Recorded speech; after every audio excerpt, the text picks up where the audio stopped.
이 도둑놈아! 감히 내 돈을 훔쳐! 어느 오후 대가댁 대문 밖으로 재지는 고함이 새어나오더랍니다. 어린 하인아이가 끌고 온 수레 위에는 낡은 항아리가 자그마치 100개나 실려 있었고 그 광경을 마주한 대가댁 부인의 낯빛은 순식간에 흑빛이 되었지요. 먹여주고 재워줬더니 집안에 도둑을 들였구나! 몰려든 하인들도 너무 놀라 입을 떡 벌렸답니다. 대체 저 아이는 무슨 생각으로 주인 댁 돈을 훔쳐 저 많은 항아리들을 사온 걸까요? 오늘 이야기에 등장하는 몰락 양반가의 머슴살이 풍습은 실학자 정약용의 문민심사와 조선 후기 호적대장에도 그 실태가 구체적으로 기록되어 있습니다. 명문가와 중인 가문의 후손들마저 몰락하여 남의 집 머슴으로 전락했던 이 비참한 사회상은 결코 지어낸 이야기가 아니었지요. 오늘 들려드릴 어린 머슴 유겸의 파란만장한 이야기 시작합니다. 집안에 들어가면 마님께 예를 갖춰야 할 것이야. 예, 명심하겠습니다. 강원도 산골 험준한 고갯길을 몇 굽이나 돌아들어서야 나오는 외딴 마을이었습니다. 그 마을 초입에 자리한 송대감댁 대문 앞에 11살 어린아이 하나가 짐꾼의 뒤를 따라 우두커니 서 있었어요. 며칠을 걸어온 탓인지 신발은 다해져 발가락이 삐져나올 지경이었고 저고리 소매자락에는 흙먼지가 켜켜이 내려앉아 있었지요. 그 아이가 바로 유겸이었습니다. 대문 안으로 들어서니 마당 한켠에 낡은 우물이 있었고 그 뒤로 약재를 말리는 발과 시렁들이 줄지어 놓여 있었어요. 겉으로는 양반가의 위엄을 갖추고 있었으나 자세히 살펴보면 기와 틈새로 잡초가 삐져나오고 담장이 군데군데 허물어져 있었으니 이 집안 역시 형편이 넉넉지 않다는 것을 한눈에 짐작할 수 있었습니다. 대청마루에 서서 눈을 내리깔고 유겸을 내려다보던 이가 바로 안주인 강씨 부인이었어요. 나이 54의 강씨 부인은 단정하게 쪽진 머리에 소박한 은비녀 하나만을 꽂았을 뿐 화려한 장신구라곤 찾아볼 수 없었습니다. 하지만 그 눈매만은 서슬이 시퍼랬지요. 정갈한 차림새였지만 인매가 얼마나 단단했던지 웬만해서는 정을 붙이기 어려운 인상이었던 것입니다. 저 아이가 그 아이더냐? 빚 대신 데려왔다는? 강씨 부인의 목소리는 낮았지만 마당 전체를 울릴 만큼 위엄이 서려 있었습니다. 짐꾼이 고개를 조아리며 그렇다고 답하자 강씨 부인의 시선이 유겸의 위아래를 훑고 지나갔어요. 덥수룩한 머리에 팔꿈치가 해진 무명 저고리, 무릎이 다른 바지, 끈 끊어진 집신 사이로 드러난 맨발까지 초라한 몰골에 강씨 부인의 미간이 살짝 찌푸려졌던 것이었지요. 먹는 입 하나 느는 것이 달갑지는 않다만 어쩌겠느냐 대감마님께서 이미 승낙하신 일인 것을. 그 한마디가 유겸의 종살이 첫날을 열었습니다. 강씨 부인은 뒤도 돌아보지 않고 안방으로 들어가 버렸어요. 유겸은 그 자리에 우두커니 서서 낯선 마당의 흙냄새를 가만히 맡아보았습니다. 한양의 흙과는 다른 축축하고 서늘한 산골의 흙냄새였지요. 그 냄새를 맡으며 유겸의 머릿속에는 불과 몇 달 전까지만 해도 상상조차 하지 못했던 지난 일들이 하나둘 떠오르기 시작했던 것이었습니다. 유겸이의 집안은 한양 도성 안에서도 손꼽히던 역관 집안이었습니다. 유겸의 아버지 유역관은 사신을 따라 영경을 오가며 문서를 옮기던 사람이었는데 그 붓끝이 어찌나 정확하고 신실했던지 상국의 관원들조차 함부로 대하지 못했다고 하지요. 유겸이 5살 나던 해부터 아버지 무릎 곁에 앉아 붙잡는 법을 배웠고 어깨너머로 상가지를 굴리며 세마는 법도 익혔던 것입니다. 그런데 사람의 운명이란 것이 참으로 알 수 없는 법이지요. 유겸이 9살 되던 해 겨울 사신 행차에 딸려 보낸 문서 한 장이 잘못 전달되는 사달이 벌어지고 말았어요. 원래 그 문서를 마지막으로 검토하고 봉인한 것은 아버지가 아니라 함께 일하던 동료 역관이었으나 그 동료는 재빨리 발을 빼고 도리어 아버지에게 죄를 뒤집어 씌웠던 것이었습니다. 억울함을 호소할 새도 없이 아버지는 관직에서 쫓겨났고 집안에 있던 세간은 죄다 관하로 끌려가 몰수되었어요. 하루아침에 기와집에서 쫓겨나 남의 집 행랑채를 전전하게 되었으니 그 참담함을 어찌 말로 다 하겠습니까? 그리고 그 겨울의 매서운 한기가 문제였을까요? 몸이 약하던 유겸의 어머니는 찬방에서 기침을 달고 살더니 이듬해 봄이 오기도 전에 자리보전을 하고 눕게 되었지요. 유겸은 어머니 머리맡에 앉아 죽 한 술이라도 더 드리려 애를 썼지만 약값 한 푼조차 없는 형편에 병이 나을 리가 있었겠습니까? 결국 어머니마저 그 여름을 넘기지 못하고 세상을 떠나고 말았던 것이었습니다. 아버지는 그 충격에 넋이 나가 한동안 식음을 전폐하다시피 하였고 남은 것이라곤 관아에 갚아야 할 뒷문서 한 장뿐이었어요. 아버지는 며칠 밤을 뜬 눈으로 지새우다가 결국 하나뿐인 아들을 강원도 산골 양반가에 종살이 보내기로 결심하게 되었지요. 빚을 대신 갚아주는 조건으로 아들을 팔아넘긴다는 것이 어찌 부모된 자의 마음이었겠습니까마는 그리하지 않으면 부자가 함께 굶어 죽을 판이었으니 다른 도리가 없었던 것입니다. 유겸이 한양을 떠나던 날 아버지는 아들의 손에 낡은 서책 한 권을 쥐어주었습니다. 어머니가 생전에 아끼던 약초 그림책이었어요. 산 넘고 물 건너 강원도 산골까지 향하는 길은 좋기 며칠이 걸렸는데 짐꾼을 따라 나선 어린 유겸의 발에는 벌써 물집이 잡히기 시작했지요. 그래도 유겸은 울지 않았습니다. 울면 아버지가 더 마음 아파할 것을 알았으니까요. 마지막 고갯마루에서 뒤를 돌아보았을 때 저 멀리 아버지의 뒷모습이 점점 작아지는 것을 보며 유겸은 입술을 꾹 깨물었던 것이었습니다. 그렇게 지난 일들을 떠올리며 넋을 놓고 서 있던 것도 잠시 유겸은 곧바로 이 집안에서 맡을 일들을 배정받았습니다. 장작을 패고 물을 깃고 아궁이 불을 지피는 것이 그의 몫이었어요. 그런데 첫날부터 일이 꼬이고 말았습니다. 물동이를 이고 나르다 발밑에 이끼를 미쳐보지 못해 그만 미끄러지며 동이를 깨뜨리고 말았던 것이지요. 쨍그랑 소리와 함께 물이 마당 가득 쏟아졌고 그 소리를 들은 강씨 부인이 버선발로 뛰쳐나왔습니다. 이런 칠칠 맞은 것 같으니 밥값도 못하는 것이 그릇까지 깨느냐. 유겸은 고개를 푹 숙인 채 변명 한마디 하지 않았어요. 그저 무릎을 꿇고 깨진 조각들을 하나하나 주워 모을 뿐이었습니다. 손끝이 사금파리에 베어 붉은 피가 배어 나왔지만 유겸은 그 아픔조차 내색하지 않았지요. 그날 저녁에는 아궁이에 장작을 쌓다가 또 실수를 저질렀습니다. 젖은 장작을 마른 것과 구분하지 못해 불을 지피는데 한참을 애를 먹었고 결국 저녁 밥대를 한참 넘기고 말았던 것이었어요. 강씨 부인은 그런 유겸을 보며 한숨을 푹푹 내쉬었습니다. 어디서 이런 아이를 데려왔는지 원? 하지만 유겸을 나무라는 강씨 부인의 마음 한편에는 실은 다른 무게가 얹혀 있었습니다.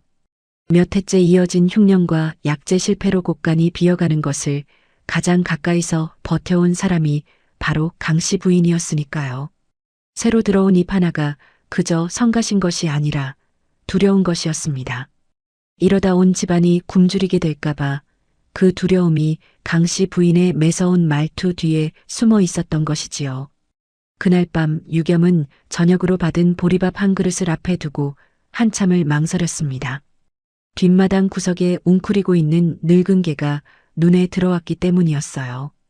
그 개는 온몸에 털이 듬성듬성 빠지고 갈비뼈가 앙상하게 드러나 있었는데 누구 하나 거들떠보지 않는 신세였던 것이지요. 유겸은 문득 한양에서 아버지와 함께 지내던 시절 골목에서 굶주려 떨던 강아지에게 밥을 나눠주던 어머니의 모습이 떠올랐습니다. 어머니는 늘 말씀하셨어요. 배고픈 것을 보고도 못 본 척하면 그 마음도 함께 굶어 죽는 것이다라고요. 유겸은 자기 밥그릇에서 절반을 덜어 늙은 개 앞에 놓아주었습니다. 개는 처음엔 경계하듯 코를 킁킁대더니 이내 허겁지겁 밥을 먹기 시작했어요. 그 모습을 우연히 지켜본 이가 있었으니 바로 하연의 어머니 윤씨 아씨였습니다. 30살의 젊은 과부인 윤씨 아씨는 남편을 여인 뒤에도 친정으로 돌아가지 않고 시부모를 모시며 조용히 지내던 사람이었어요. 낮은 쪽머리에 나무비녀 하나만 꽂은 검소한 차림새였지만 그 눈썰미만큼은 누구보다 깊었지요. 윤씨아 씨는 어린 머슴이 제 배를 고르면서도 늙은 개를 먼저 챙기는 모습을 보며 저도 모르게 마음이 움직였던 것입니다. 저 아이가 겉보기와는 다르구나. 윤씨아 씨는 아무 말도 하지 않았지만 그날 이후로 유겸을 바라보는 눈빛이 조금씩 달라지기 시작했어요. 며칠이 지난 어느 오후였습니다. 유겸은 장작을 나르다 사랑채 마루에 잠시 짐을 내려놓았는데 그 위에 펼쳐진 장부 한 권이 눈에 들어왔지요. 아버지 곁에서 셈을 배운 습관이 몸에 배어있던 유겸은 저도 모르게 그 숫자들을 눈으로 훑어보게 되었습니다. 그런데 그 모습을 마루 뒤편에서 지켜보던 이가 있었으니 바로 송대감의 손녀 하연이었어요. 12살의 하연은 아직 혼례전이라 곱게 따은 댕기머리를 늘어뜨리고 있었는데 옅은 옥색 저고리와 남색 치마는 여러 번 기운 자국이 있었지만 정갈하게 손질되어 있었지요. 하연은 어릴 때부터 글과 셈을 배워 집안 장부를 읽을 줄 아는 총명한 아이였습니다. 너 그 숫자들이 무슨 뜻인지 아느냐? 하연이 다가와 묻자 유겸은 화들짝 놀라 고개를 숙였어요. 송구하옵니다. 아기씨, 소인이 함부로 남의 것을 넘본 것은 아니었고. 묻는 말이나 답하거라. 아느냐 모르느냐? 하연의 목소리에는 나무람보다는 호기심이 더 짙게 배어 있었습니다. 유겸이 조심스레 몇 가지 숫자를 짚어 설명하자 하연의 눈이 동그래졌어요. 머슴으로 팔려온 아이의 입에서 나올 법한 말이 아니었으니까요. 이 아이 보통 아이가 아니구나. 하연은 그렇게 생각하며 유겸을 다시 한번 눈여겨보게 되었던 것이었지요. 그리고 바로 그날 저녁이었습니다. 대문 밖에서 말발굽 소리가 요란하게 들려오더니 관아의 아전 마진호가 찾아왔어요. 번듯한 관복 차림에 기름을 먹여 반질반질하게 손질한 갓을 쓴 마진호는 겉으로는 공손한 태도를 취했지만 그 눈빛만큼은 탐욕으로 번들거리고 있었습니다. 대감마님, 왕시에 바칠 약재 진상기한이 얼마 남지 않았습니다. 올해도 지난해처럼 미흡하면 이 댁의 앞날을 장담할 수 없을 것이옵니다. 송대감은 그 말을 듣고 낯빛이 하얗게 질렸습니다. 58배 나이에도 키가 크고 풍채가 남았지만 몇 해째 이어진 흉작에 마음고생이 심했던지 얼굴은 야위고 흰 수염이 부쩍 늘어 있었지요. 검소한 잿빛 도포 자락을 움켜쥔 손이 가늘게 떨리고 있었습니다. 올해는 반드시 기한을 맞추도록 하겠네. 송대감은 그렇게 답했지만 그 목소리에는 확신이 실려 있지 않았어요. 마진호는 그런 송대감을 보며 입가에 은근한 미소를 흘리고는 말을 몰아 돌아갔습니다. 그 뒷모습을 마당 한 구석에서 지켜보던 유겸은 마진호가 다녀간 자리에 남은 흙 위의 발자국과 그 손끝에 묻어있던 이상한 가루 냄새를 어쩐지 잊을 수가 없었지요. 시큼하면서도 비릿한 낯선 냄새였습니다.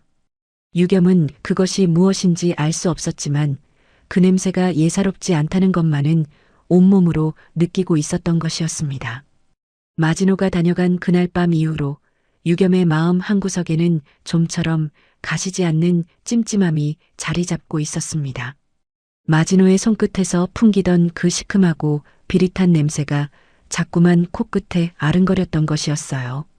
유겸은 그것이 무엇인지 알 수 없었지만 어쩐지 이 집안의 근심과 무관하지 않으리라는 예감이 들었던 것이었지요. 그런 생각을 안고 며칠을 보내던 어느 새벽이었습니다. 유겸은 여느 때처럼 첫 딸기 울기도 전에 일어나 아궁이에 불을 지피러 부엌으로 향하던 참이었어요. 그런데 마당을 가로지르던 중 바람이 한 줄기 불어오면서 코끝에 낯익은 냄새가 스쳐 지나갔던 것이었습니다. 마진호에게서 맡았던 그 냄새와 흡사하면서도 훨씬 짙고 눅눅한 기운이었어요.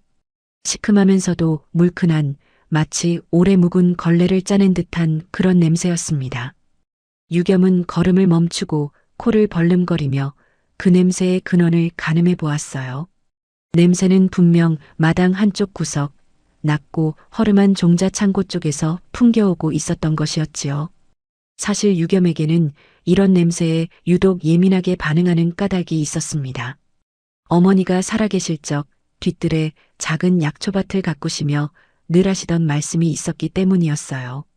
약초든 씨앗이든 상한 것은 냄새로 먼저 말을 건네는 법이란다. 어머니는 그렇게 말씀하시며 유겸에게 상한 뿌리와 성한 뿌리를 코로 구분하는 법을 가르쳐 주셨던 것이었지요. 어린 유겸은 그것이 그저 어머니와 함께하는 놀이인 줄로만 알았습니다. 어머니는 마당에 상한 뿌리 하나와 성한 뿌리 하나를 나란히 놓고 눈을 감은 유겸에게 코로만 구분해 보라 시키곤 하셨어요. 처음에는 번번이 틀렸지만 몇 달이 지나자 유겸은 눈을 감고도 상한 것과 성한 것을 정확히 짚어낼 수 있게 되었던 것이었습니다. 그때는 그것이 훗날 자신의 목숨을 걸고 써먹게 될 재주가 되리라고는 꿈에도 생각지 못했던 것이었지요. 유겸은 주위를 살피며 조심스레 창고 문을 밀고 들어갔습니다. 창고 안은 어둡겠지만 새벽빛이 문틈으로 새어들어와 자루들의 윤곽을 어렴풋이 비추고 있었어요.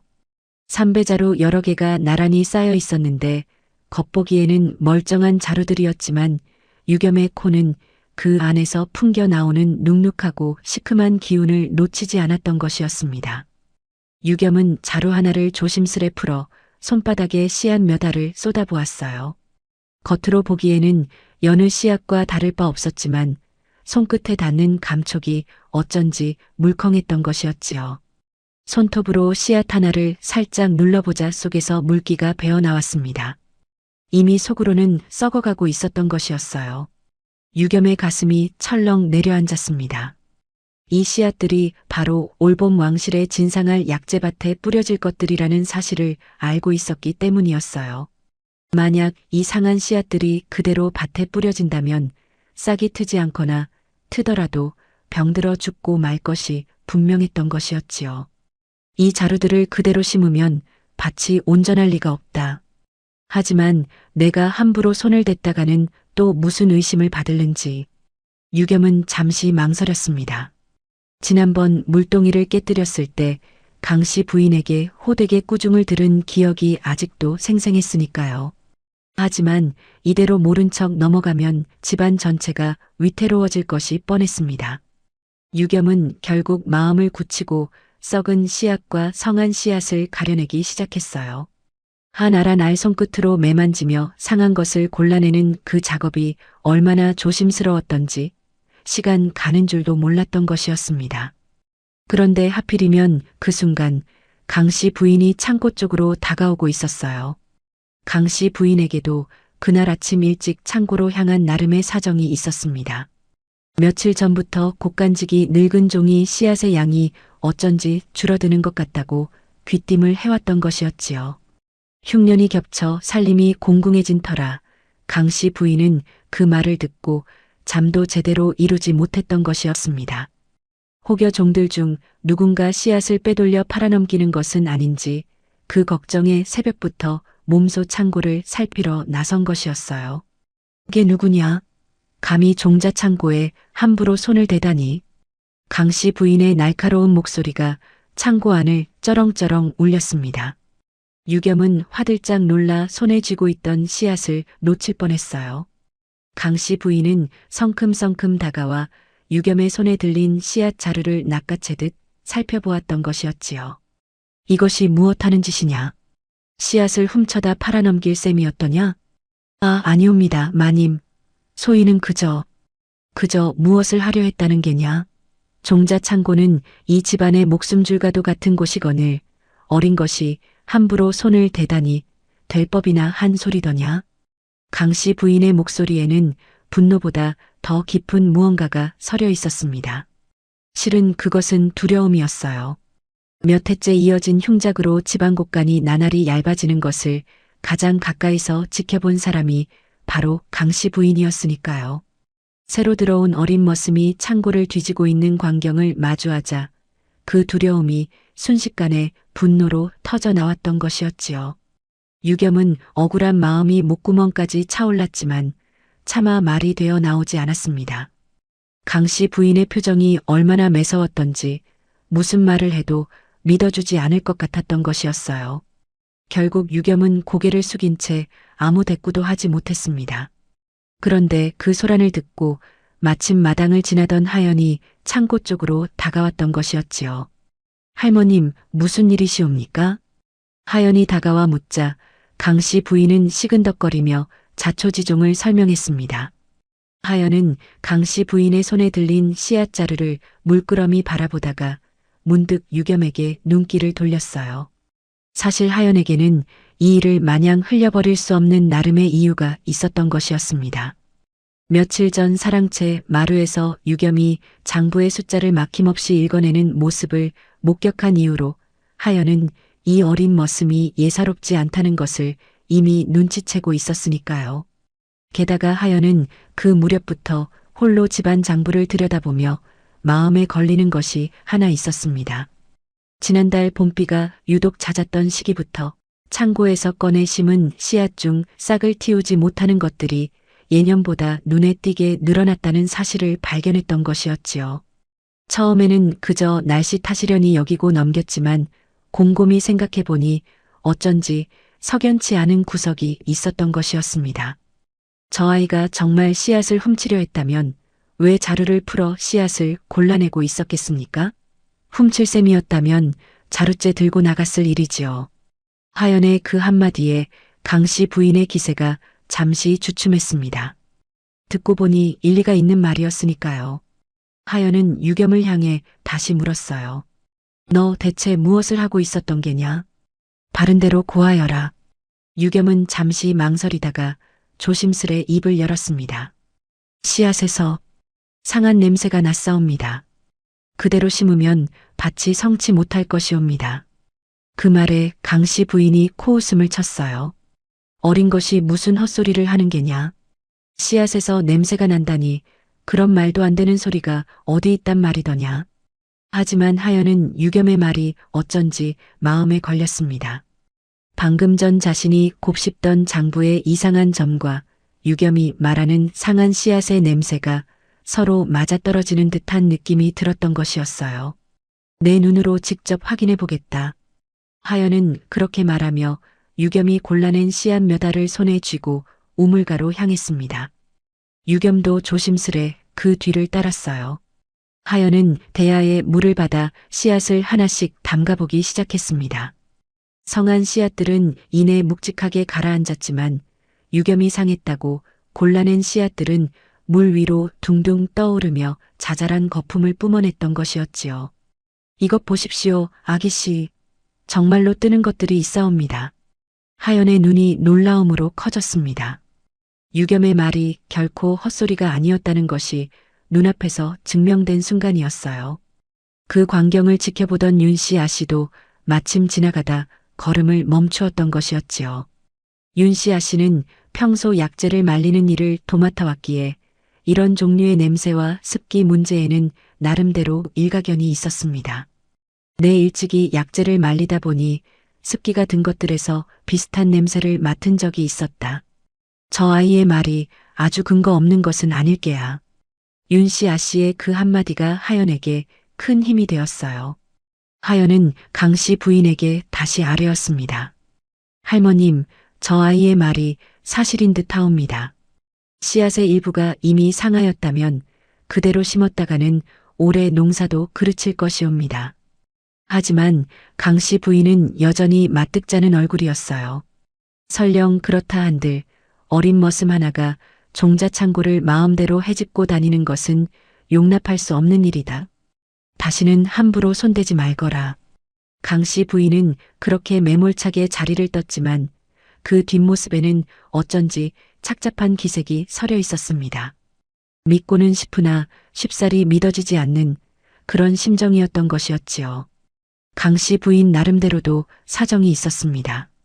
어린 머슴의 말 한마디에 흔들려 집안일을 함부로 맡겼다가 무슨 낭패를 볼는지 알 수 없는 노릇이었으니 매사에 신중을 기하는 것이 안주인된 도리라 여겼던 것이었어요. 며칠 뒤 유겸은 심부름으로 장터에 소금을 사러 나가게 되었습니다. 마침 부엌에 소금이 떨어져 윤씨 아씨가 유겸에게 몇 푼을 쥐어주며 다녀오라 일렀던 것이었어요.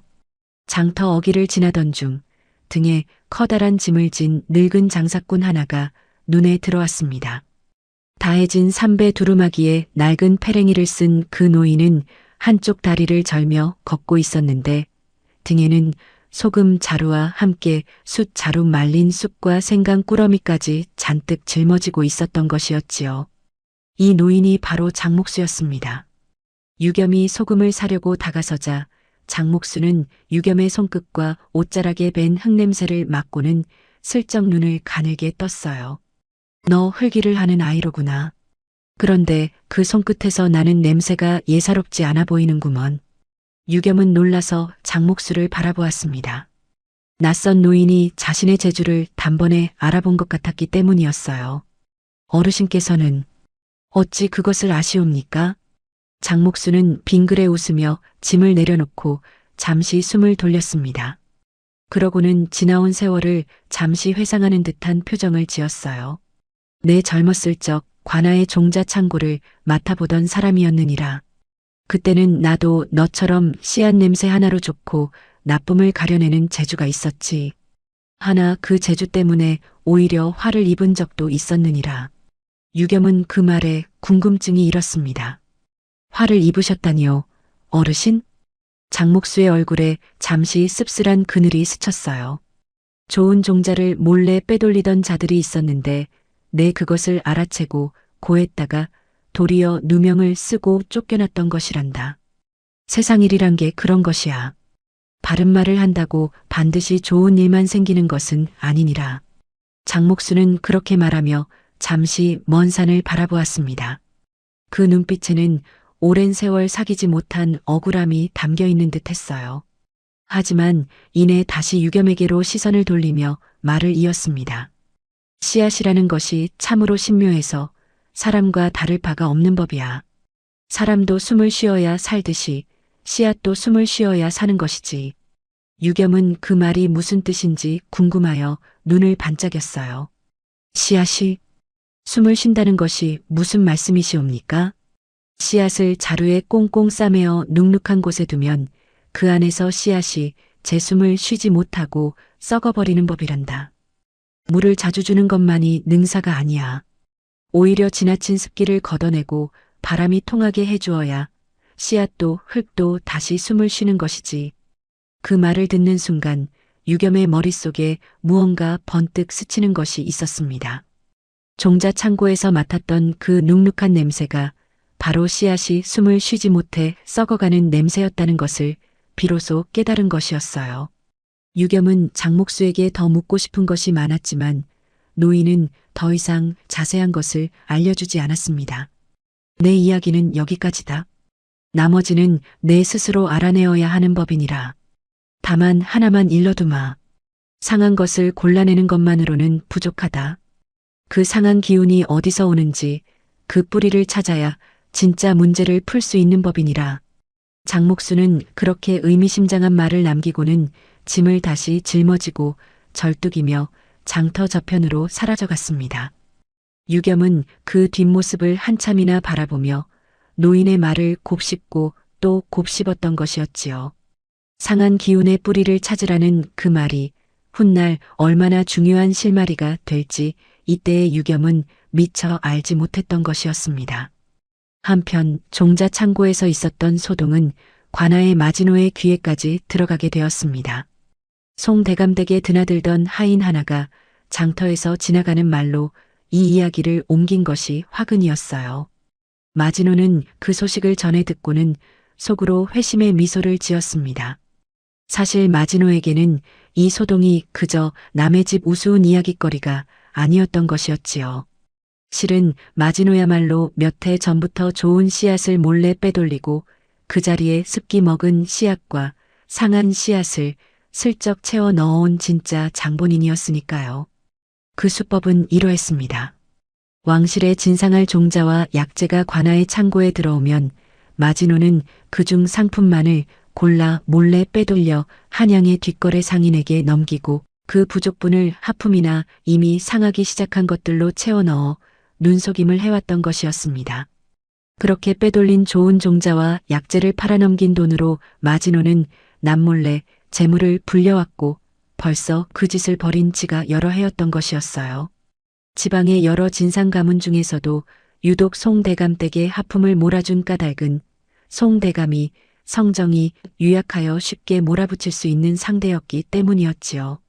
그런데 어린 머슴 하나가 그 상한 씨앗의 냄새를 알아채고 곤란했다는 소식을 듣자 마진호의 등줄기에 서늘한 기운이 스쳤습니다. 혹여 이 일이 커져서 자신의 소행이 밝혀지기라도 한다면 그동안 쌓아온 모든 것이 물거품이 될 판이었으니까요. 마진호는 곧바로 송대감 댁으로 걸음을 옮겼던 것이었어요. 대감마님, 소인이 듣기로는 댁의 머슴 하나가 종자 창고를 함부로 뒤졌다 하던데 이는 결코 가벼이 넘길 일이 아니옵니다. 왕실에 바칠 종자를 함부로 손댄 자가 있다면 그 죄가 결코 작지 않을 것이옵니다. 마진호는 짐짓 걱정스러운 얼굴을 지어 보이며 말을 이었습니다. 혹여 그 아이가 좋은 씨앗을 빼돌려 팔아넘긴 것은 아닌지 소인이 관아에 보고하여 조사토록 해야 하는지도 모르겠사옵니다. 송대감은 그 말에 낯빛이 어두워졌어요. 이미 진상기한을 걱정하고 있던 참에 종자 창고일까지 문제가 된다면 그야말로 설상가장이었으니까요. 송대감은 원래도 마진호의 방문이 있을 때마다 속으로 전전긍긍하며 좀처럼 강하게 맞서지 못하는 성정이었는데 이번 일로 인해 그 불안이 한층 더 깊어졌던 것이었습니다. 하지만 정작 진짜 도둑이 누구인지는 꿈에도 모른 채 애꿎은 유겸에 대한 의심만 집안 곳곳에 스멀스멀 번져가고 있었던 것이었어요. 유겸은 그런 사정을 알 리 없이 그저 억울함을 삼키며 묵묵히 하루하루를 버텨내고 있었던 것이었지요. 다만 장목수가 남긴 상한 기운의 뿌리를 찾으라는 말만이 유겸의 마음속에 조용히 씨앗처럼 심겨 있었던 것이었습니다. 며칠째 봄비가 추적추적 내리더니 그의 하늘이 갠 어느 아침이었습니다. 유겸은 여느 때처럼 새벽같이 일어나 약재밭으로 물을 길어 나르러 가던 참이었는데 밭 어귀에 들어서자마자 걸음을 뚝 멈추어 설 수밖에 없었어요. 며칠 전까지만 해도 파릇파릇 돋아나던 어린 싹들이 하룻밤 사이에 누렇게 뜬 빛깔로 변해 축 늘어져 있었던 것이었습니다. 유겸은 심장이 덜컥 내려앉는 것을 느끼며 밭고랑 사이로 조심스레 들어갔어요. 손끝으로 흙을 살짝 파헤쳐 뿌리 하나를 캐어보니 뿌리 끝이 거뭇거뭇하게 물러 있었던 것이었지요. 코를 가까이 대어보니 그 익숙한 눅눅하고 시큼한 냄새가 다시금 코를 찔렀습니다. 종자 창고에서 맡았던 바로 그 냄새였어요. 다만 이번에는 그 기운이 훨씬 짙고 넓게 퍼져 있었던 것이었지요. 유겸은 밭 이곳저곳을 다니며 뿌리를 캐어 확인해 보았습니다. 밭의 3분의 1가량이 이미 뿌리부터 물러가고 있었어요. 이대로 며칠만 더 지나면 밭 전체가 손쓸 수 없이 망가지리라는 것을 유겸은 직감으로 알 수 있었던 것이었지요. 그 순간 유겸의 머릿속에 종자 창고에서의 그 일이 떠올랐습니다. 그때 강씨 부인이 못 믿어워하며 다시는 손대지 말라 했던 그 말이 지금 이 순간 유겸의 발목을 잡는 듯 했어요. 하지만 이대로 모른 척한다면 집안 전체가 위태로워질 것이 불보듯 뻔했으니 유겸은 마음을 굳게 다잡고 사랑채를 향해 달려갔던 것이었습니다. 대감마님, 큰일 났사옵니다. 약재밭의 싹들이 뿌리부터 상하고 있사옵니다. 유겸의 다급한 목소리에 사랑채 안에서 송대감이 놀라 뛰쳐나왔습니다. 뒤이어 강씨 부인과 하연, 윤씨 아씨까지 모두 밭으로 몰려갔어요. 밭에 도착한 송대감은 그 참담한 광경을 보고 그 자리에 털썩 주저앉을 뻔했습니다. 58평생 약재밭을 돌보며 살아온 송대감의 눈에도 이런 식으로 뿌리부터 물러가는 병증은 낯선 것이었어요. 지난 몇 해 동안 흉작이 이어지긴 했으나 이토록 급작스럽게 퍼진 적은 없었으니 그 당혹감이 이만저만이 아니었던 것이었지요. 이것이 대체 무슨 조화란 말이더냐? 송대감의 목소리가 파르르 떨렸습니다. 강씨 부인 역시 낯빛이 하얗게 질려 아무 말도 잇지 못했어요. 왕실에 바칠 진상품이 이런 지경이 되었으니 이 집안의 명운이 벼랑 끝에 몰린 것이나 다름없었던 것이었습니다. 그때 유겸이 조심스레 앞으로 나섰어요. 대감마님, 소인이 감히 아뢰옵니다. 이는 벌레의 짓이 아니오라. 밭의 습기가 지나치게 찻뿌리가 숨을 쉬지 못하고 물러가는 것이옵니다. 물기를 다시 내고 창고의 바닥도 손을 보아야 할 것이옵니다. 유겸은 지난번 종자 창고에서의 경험과 장목수에게 들은 말을 떠올리며 자신 있게 아뢰었습니다. 하지만 그 말이 채 끝나기도 전에 강씨 부인이 매섭게 쏘아붙였어요. 네 이놈, 지난번에도 함부로 창고를 뒤지더니 이번에는 밭까지 파헤치겠다는 것이더냐? 어린 머슴 주제에 감히 땅을 손대겠다니 그것이 가당키나 한 소리더냐? 강씨 부인의 호통에는 그럴 만한 사정이 있었습니다. 실은 강씨 부인도 마음 깊은 곳에서는 유겸의 말에 일리가 있을지도 모른다는 생각이 스치고 있었어요. 하지만 이 밭은 다름 아닌 왕실에 진상할 물건이었으니 만에 하나 어린 머슴의 말만 믿고 손을 댔다가 일이 잘못되기라도 한다면 그 죄를 어찌 감당하겠습니까? 안주인으로서 짊어진 그 무게가 강씨 부인으로 하여금 선뜻 유겸의 말을 받아들이지 못하게 하고 있었던 것이었지요. 그리고 바로 그날 오후 밭의 소식을 어찌 벌써 들었는지 마진호가 말을 몰아 송대감댁으로 들이닥쳤습니다. 사실 이는 우연이 아니었어요. 마진호는 며칠 전부터 관아의 끈아풀을 시켜 송대감댁 사정을 은밀히 살피게 하고 있었으니 밭에 이상이 생겼다는 소식이 그의 귀에 들어가는 데는 반나절도 걸리지 않았던 것이었습니다. 대감마님, 진상기한이 코앞인데 밭이 이 지경이라니요. 이는 결코 예사로운 일이 아니옵니다. 마진호는 짐짓 근심스러운 얼굴을 지어 보였지만 그 속내는 전혀 달랐어요. 밭이 망가지면 그 책임을 송대감에게 고스란히 뒤집어 씌우고 자신과 결탁한 상인에게 이 진상권을 넘길 계획을 세우고 있었던 것이었지요. 마진호는 짐짓 목소리를 낮추며 은근한 말투로 덧붙였습니다. 소인이 듣기로는 이 댁에 들인 머슴아이가 종자며 바치며 함부로 손을 대고 다닌다 하던데 혹여 그 아이가 무언가 일을 그르친 것은 아니온지요. 송대감의 얼굴이 더욱 어두워졌습니다. 마진호는 그 틈을 놓치지 않고 쐐기를 박았어요. 진상기한을 넘기면 대감마님뿐 아니라 온 집안이 큰 화를 면치 못할 것이옵니다. 소인이 관아에 잘 말씀드려 볼 터이니 부디 서두르시옵소서. 그 말을 남기고 마진호는 의미심장한 웃음을 흘리며 돌아갔습니다. 송대감은 그 뒷모습을 바라보며 깊은 한숨을 내쉬었어요. 무언가 석연치 않다는 느낌이 들었지만 그것이 무엇인지 콕 집어낼 수는 없었던 것이었지요. 그날 밤 하연은 좀처럼 잠을 이루지 못했습니다. 낮에 본 밭의 참혹한 광경이 자꾸만 눈앞에 아른거렸기 때문이었어요.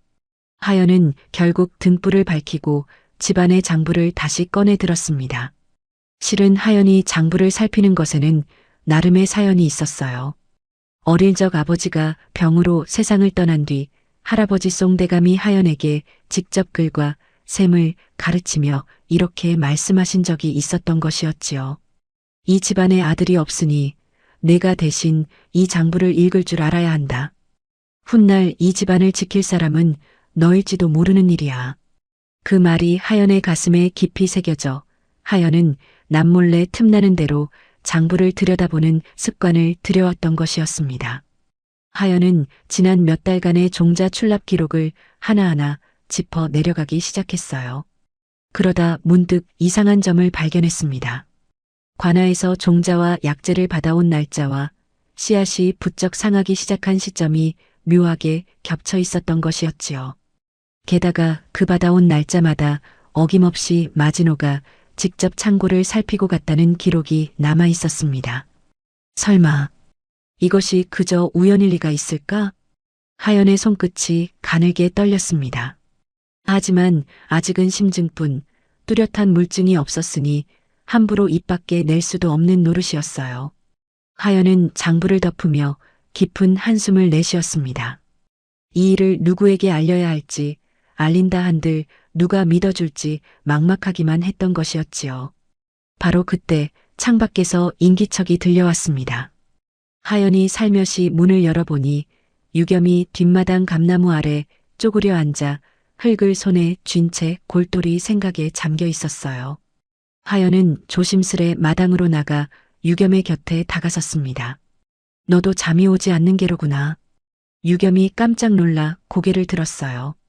하연은 손에 든 등불을 내려놓으며 나지막이 말을 이었습니다.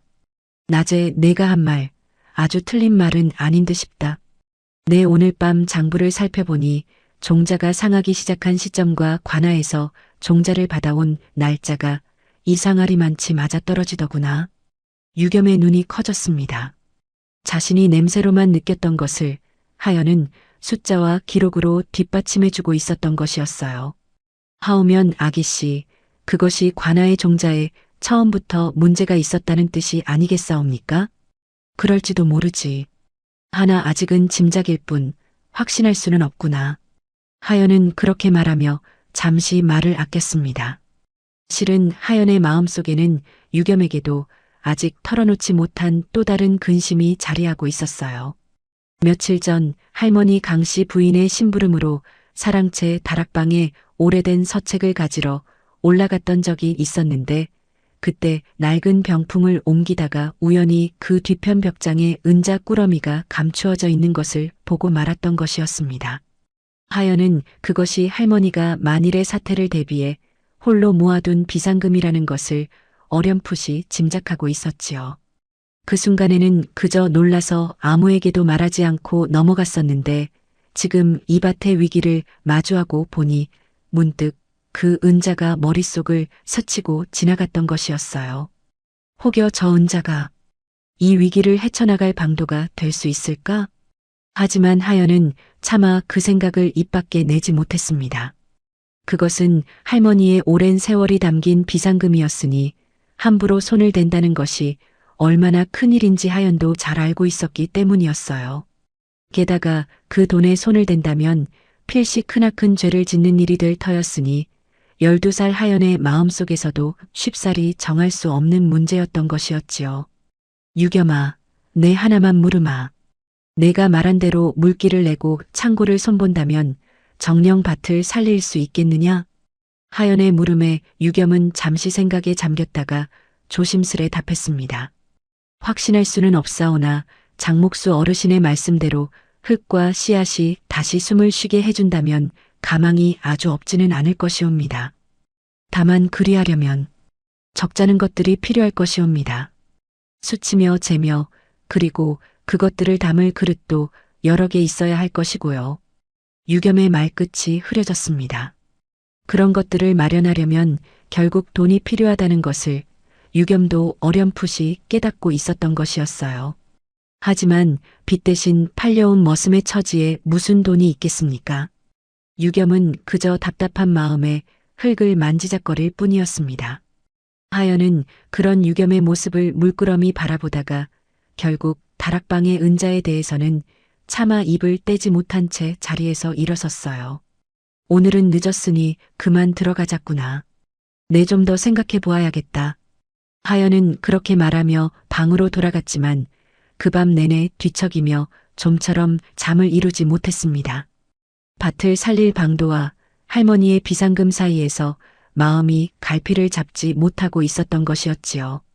유겸 또한 감나무 아래 앉아 밤하늘을 올려다보며 자신에게 주어진 시간이 그리 많지 않다는 것을 온몸으로 느끼고 있었습니다. 밭은 하루가 다르게 상해가고 있었고 마지노의 발걸음은 점점 잦아지고 있었으니 무언가 결단을 내리지 않으면 안 될 순간이 서서히 다가오고 있었던 것이었어요. 지난밤 유겸과의 대화를 생각하다 밤새 뒤척이던 하연은 그로부터 이틀이 지나도록 마음을 정하지 못한 채 하루하루를 보내고 있었습니다.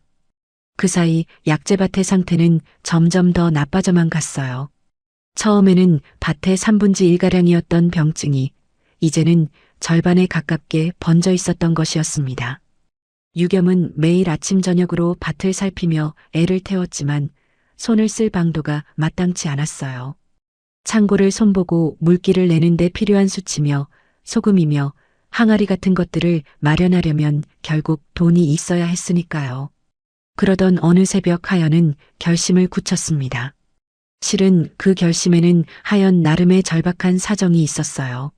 하연의 아버지, 그러니까 송대감의 외아들은 하연이 8살 되던 해 병으로 세상을 떠났는데 그때 온 집안이 약값을 대느라 가산의 절반을 써버렸던 것이었습니다.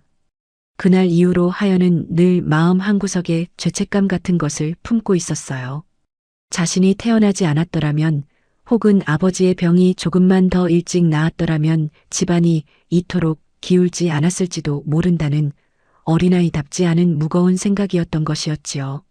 그래서 하연은 이 집안이 다시 위기에 처한 지금 자신이 할 수 있는 일이라면 무엇이든 해야 한다고 다짐했던 것이었습니다.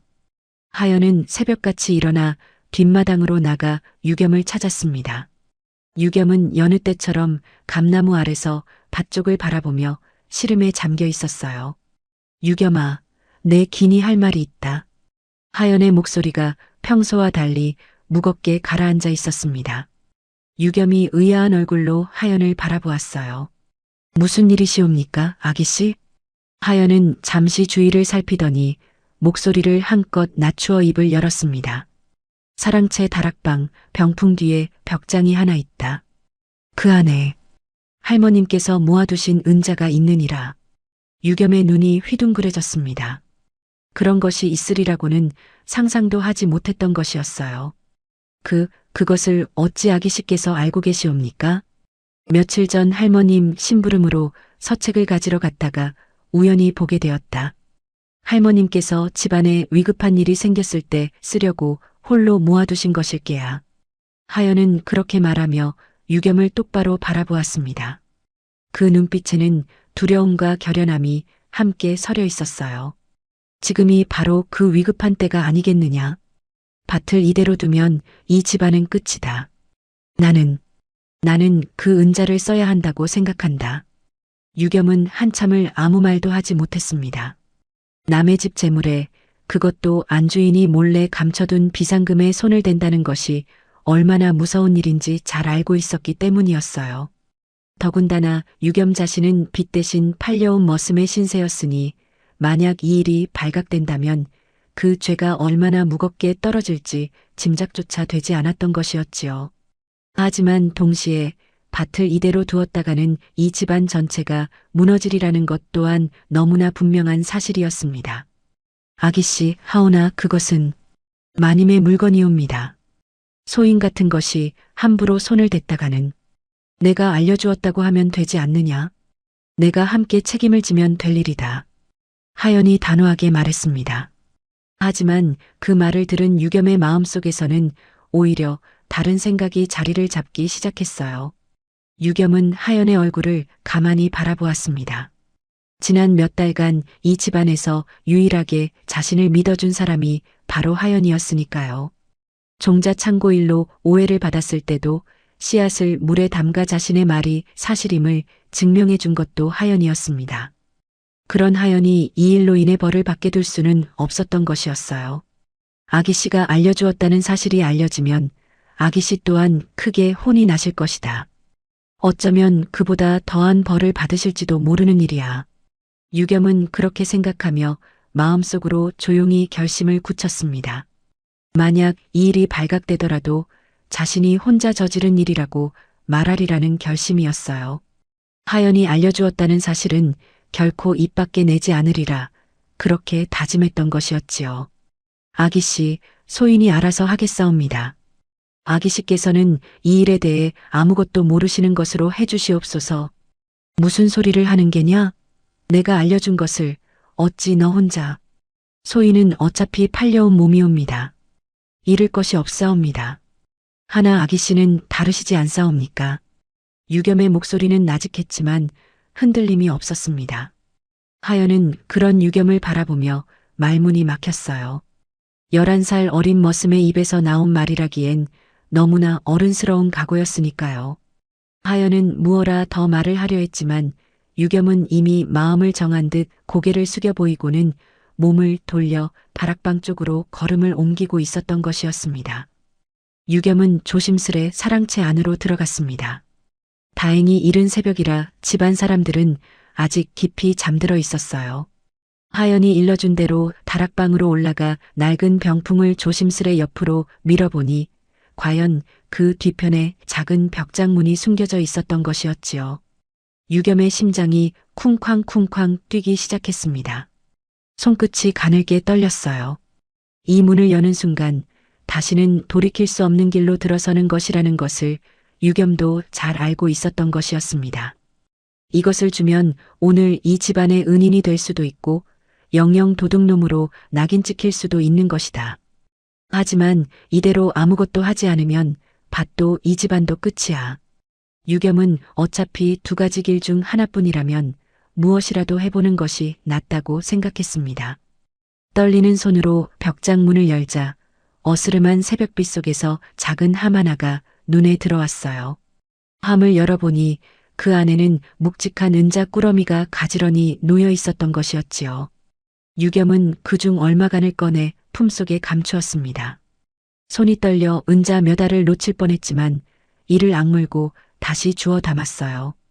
벽장문을 원래대로 닫고 병풍도 조심스레 제자리에 돌려놓은 뒤 유겸은 숨죽인 걸음으로 다락방을 빠져나왔던 것이었습니다.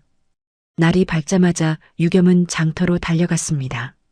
옹기장이를 찾아가 검게 그을린 작은 항아리들을 흥정했어요.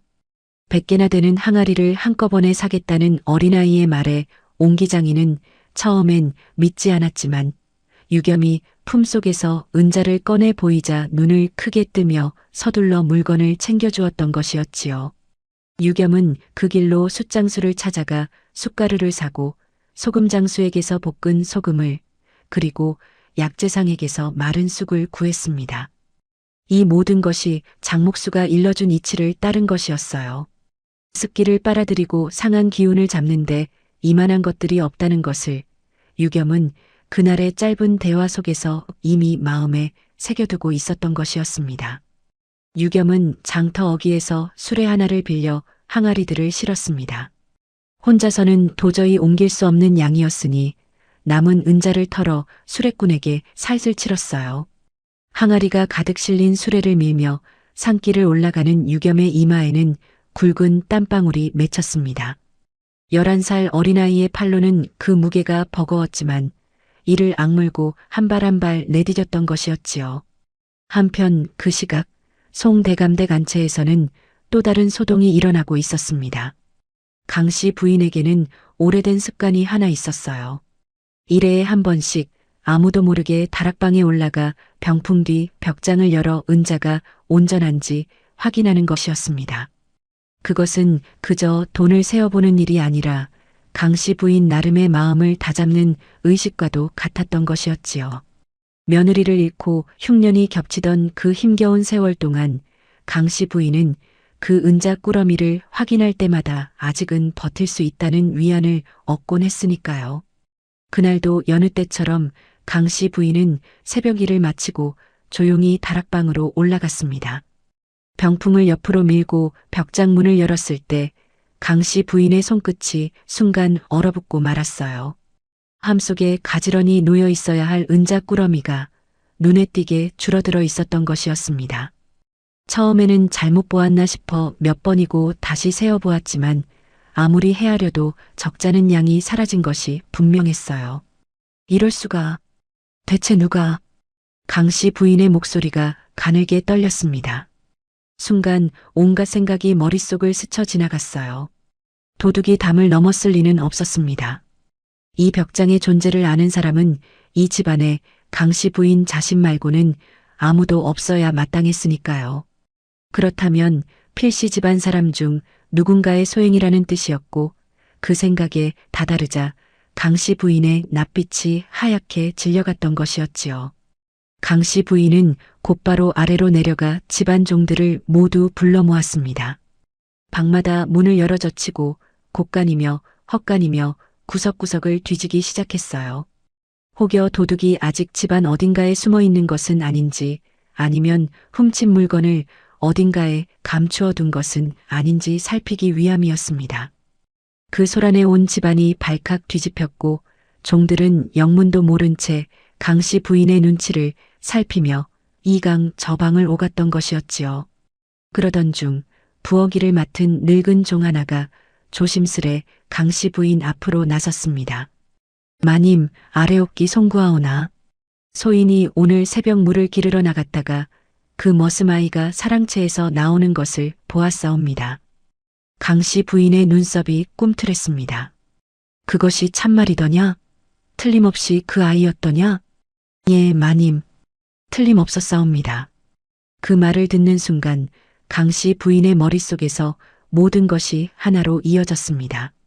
다락방, 병풍 뒤 사라지는 자, 그리고 그 시각 사랑채에서 나왔다는 어린 머슴.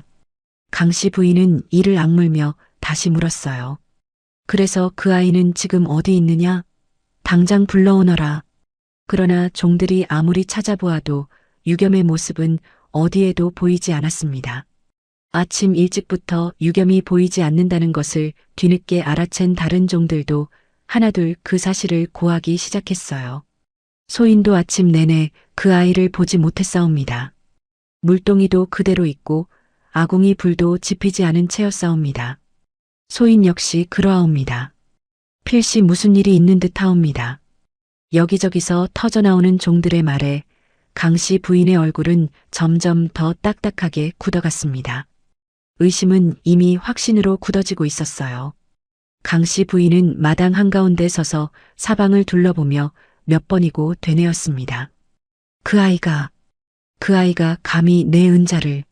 말끝이 파르르 떨렸습니다. 애써 눌러왔던 배신감과 분노가 서서히 끓어오르기 시작했던 것이었지요.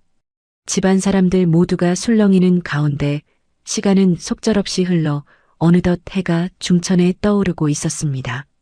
바로 그때였습니다. 대문 밖에서 끼익하는 낡은 수레바퀴 소리가 들려왔어요. 마당에 모여 웅성거리던 사람들의 시선이 일제히 대문 쪽으로 쏠렸습니다. 대문이 삐걱 열리며 그 안으로 밀고 들어오는 것은 다름 아닌 유겸이었어요. 온몸이 땀범벅이 된 채 낑낑거리며 수레 하나를 밀고 들어서고 있었던 것이었습니다. 그리고 그 수레 위에는 시커멓게 그을린 항아리가 자그마치 100개나 차곡차곡 실려 있었던 것이었지요. 강씨 부인은 그 광경을 보는 순간 온몸의 피가 거꾸로 솟는 듯 했습니다. 밤새, 아니 아침 내내 애타게 찾아 헤매던 그 아이가 태연하게 수레를 밀고 대문을 들어서고 있었으니까요. 강씨 부인의 낯빛이 순식간에 흑빛으로 죽어갔습니다. 이 도둑놈이 내 전 재산을 훔쳐 먹여주고 재워줬더니 집안에 도둑놈을 들였구나. 강씨 부인의 찢어지는 불호령이 마당을 쩌렁쩌렁 울렸습니다. 그 목소리에 놀란 주변 하인들도 저마다 입을 떡 벌린 채 서로의 얼굴만 쳐다보았어요. 몇몇은 이미 짐작하고 있었다는 듯 고개를 끄덕였고 몇몇은 그 항아리들이 대체 무엇에 쓰이는 물건인지 몰라 어리둥절한 표정을 지었던 것이었지요. 유겸은 수레를 멈춰 세운 채 그 자리에 얼어붙듯 멈춰 섰습니다. 때마침 송대감댁을 찾아온 마진호는 이 상황이 자신에게 더할 나위 없이 좋은 기회라는 것을 한눈에 알아차렸어요. 이런 고얀 일이 있나? 주인집 재물을 훔친 도둑이라니 이는 관하로 끌고 가 엄히 다스려야 마땅한 일이옵니다. 마진호는 짐짓 붕괴한 척하며 소리쳤습니다. 실은 그 속으로는 쾌재를 부르고 있었던 것이었어요. 이 소란이 커지면 커질수록 송대감댁의 명예는 땅에 떨어질 것이고 그리 되면 진상권을 빼앗아 오는 일도 한결 수월해질 것이 뻔했으니까요. 유겸은 그 자리에 무릎을 꿇고 이마를 땅에 조아렸습니다. 마님, 소인이 죽을 죄를 지었사옵니다. 하오나 부디 열흘만 시간을 주시옵소서. 열흘 안에 밭을 살려내지 못하면 그때는 관하로 끌려가든 목숨을 내놓든 달게 받겠사옵니다. 유겸의 목소리는 떨렸지만 그 안에는 흔들리지 않는 각오가 담겨 있었습니다. 마당에 모인 사람들 사이로 무거운 침묵이 흘렀어요. 한편 하연은 그 광경을 지켜보며 차마 아무 말도 하지 못한 채 입술을 깨물고 서 있었습니다. 지금이라도 자신이 알려주었다고 나서고 싶었지만 유겸이 새벽에 남긴 그 말이 자꾸만 발목을 붙잡았던 것이었지요. 아기 씨는 아무것도 모르시는 것으로 해주시옵소서. 그 부탁을 저버릴 수가 없어 하연은 그저 두 주먹을 꽉 쥔 채 지켜볼 수밖에 없었던 것이었습니다. 이 상황을 모두 지켜보던 송대감은 한참을 침묵하다가 무거운 한숨을 내쉬며 입을 열었어요. 어차피 밭은 이미 죽어가고 있다. 열흘을 준다 한들 크게 달라질 것도 없을 것이야. 좋다, 열흘을 주마. 하나 그 안에 밭을 살리지 못한다면. 송대감은 한참을 침묵하다가 무거운 한숨을 내쉬며 입을 열었어요. 어차피 밭은 이미 죽어가고 있다. 열흘을 준다 한들 크게 달라질 것도 없을 것이야. 좋다, 열흘을 주마. 하나 그 안에 밭을 살리지 못한다면. 그때는 저 아이를 관아에 넘기고 노비 문서도 다시 써서 아주 먼 곳으로 팔아버리겠습니다. 강씨 부인이 차갑게 말을 끊으며 못을 박았습니다. 그 목소리에는 여전히 배신감과 분노가 짙게 배어 있었어요. 마진호는 그 결정이 못마땅한 듯 입맛을 다셨지만 송대감이 이미 정한 일이니 더 이상 어쩌지는 못하고 자리를 떴습니다. 다만 돌아서는 그 눈빛에는 어떻게든 이 열흘 사이에 회방을 놓겠다는 음흉한 계산이 스쳐 지나가고 있었던 것이었지요. 그렇게 유겸에게 주어진 것은 단 열흘이었습니다. 그 열흘 안에 밭을 살리지 못하면 모든 것이 끝이었어요. 유겸은 마당에 쌓인 검은 항아리들을 바라보며 주먹을 꽉 쥐었습니다. 하연은 저만치서 그런 유겸을 바라보며 눈시울을 붉혔지만 끝내 아무 말도 하지 못한 채 방으로 돌아갈 수밖에 없었던 것이었지요. 열흘간의 사투가 바로 그 순간부터 시작되고 있었던 것이었습니다. 강씨 부인의 매서운 경고를 뒤로 한 채 유겸에게 주어진 것은 오로지 열흘이라는 시간뿐이었습니다. 그날 오후부터 유겸은 한시도 지체하지 않고 밭으로 나가 항아리를 묻기 시작했어요. 밭 가장자리, 물이 유독 고이는 자리, 그리고 종자창고 바닥 아래까지 장목수에게서 들은 이치를 하나하나 되새기며 항아리를 파묻어 나갔던 것이었지요. 항아리마다 숟가루와 볶은 소금, 마른 쑥을 나누어 채워 넣었고 일부는 아예 속을 비운 채로 묻어 땅속에 숨기를 트는 데 썼습니다. 낮에는 여느 때처럼 물을 깃고 장작을 패는 머스미를 해야 했으니 항아리를 묻는 일은 온전히 새벽과 밤의 몫이었어요. 첫날 밤 유겸은 자정이 넘도록 홀로 삽질을 하며 땅을 팠습니다. 손바닥에는 벌써 물집이 잡히기 시작했고 무릎은 진흙투성이가 되어 있었어요. 그래도 유겸은 멈추지 않았습니다. 열흘이라는 시간이 얼마나 짧은지 그리고 그 열흘 뒤에 무엇이 기다리고 있는지를 너무나 잘 알고 있었기 때문이었지요. 그런데 사나흘이 지나도록 밭에는 뚜렷한 변화가 보이지 않았습니다. 겉으로 보기에는 여전히 누렇게 뜬 이파리들이 축 늘어져 있었고 뿌리도 별반 나아진 기색이 없었어요. 마을 사람들 사이에서는 어느새 소문이 퍼지기 시작했습니다. 장터에서 유겸을 본 사람들 그리고 밭 근처를 지나다 항아리를 파묻는 유겸의 모습을 본 사람들이 저마다 한마디씩 보태며 수군거렸던 것이었지요. 저 어린 머슴이 주인 집 돈을 훔쳐다 쓸데없는 항아리나 사다 묻는다더구먼. 그런다고 죽어가는 밭이 살아나겠는가? 필시 미친 짓이지. 열흘 뒤에는 관아에 끌려가거나 노비 문서가 팔려나가거나 할 것이야. 마을 어귀를 지나던 유겸의 귀에도 그런 말들이 심심찮게 들려왔습니다. 유겸은 그럴 때마다 고개를 숙이고 묵묵히 발걸음을 재촉할 뿐이었어요. 억울하고 서러운 마음이 목구멍까지 차올랐지만 지금은 그런 감정에 휘둘릴 겨를조차 없었던 것이었습니다. 밭을 살리는 일 외에는 아무것도 생각할 수 없었으니까요. 그렇게 닷새쯤 지난 어느 밤이었습니다. 윤씨 아씨는 좀처럼 잠을 이루지 못하고 뒤척이다가 문득 뒷마당에서 인기척이 나는 것을 느꼈어요. 살며시 문을 열어보니 유겸이 우물가에 쪼그려 앉아 발을 씻고 있었던 것이었지요. 그런데 그 발이 참으로 참혹한 물골이었습니다. 발바닥은 갈라지고 물집이 터져 진물이 흐르고 있었고 손등에는 가시에 긁힌 상처가 여러 갈래로 나 있었어요. 윤씨 아씨의 가슴이 저릿하게 아려왔습니다. 사실 윤씨 아씨에게는 유겸의 고생을 남일처럼 볼 수 없는 사정이 있었어요. 일찍이 남편을 여의고 홀로 딸 하연을 키우며 자신 또한 이 집안에서 늘 말없이 굳은 일을 도맡아 온 세월이었으니까요. 몸이 부서져라 이래도 알아주는 이 없는 그 서러움을 윤씨 아씨는 누구보다 잘 알고 있었던 것이었지요. 이리다오. 내 상처를 좀 봐야겠다. 윤씨 아씨가 조용히 다가와 손을 내밀자 유겸은 화들짝 놀라며 발을 뒤로 감추었습니다. 아니옵니다, 아씨. 소인 혼자 감당할 수 있는 일이옵니다.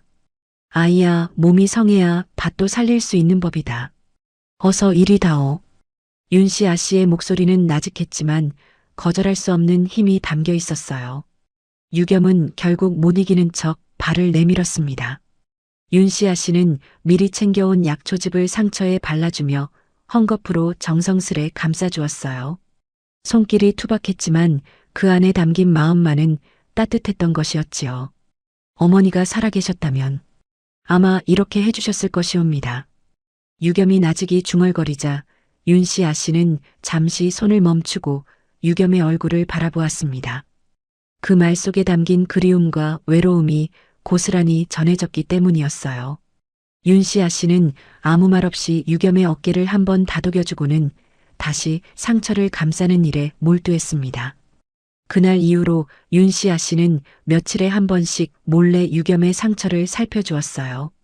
누구에게도 알리지 않은 두 사람만의 조용한 약속이었던 것이었습니다. 한편 하연도 나름의 방식으로 유겸을 돕고 있었습니다. 유겸이 새벽마다 어느 자리에 항아리를 묻었는지 낮에 몰래 살펴보고는 그 위치를 장부 한 구석에 조그맣게 표시해 두었던 것이었지요. 처음에는 그저 걱정되는 마음에 시작한 일이었는데 며칠이 지나자 그 기록이 뜻밖의 쓸모를 갖게 되었습니다. 항아리를 묻은 자리와 묻지 않은 자리의 흙 상태를 비교해 볼 수 있게 되었던 것이었어요. 유겸아, 이것 좀 보아라.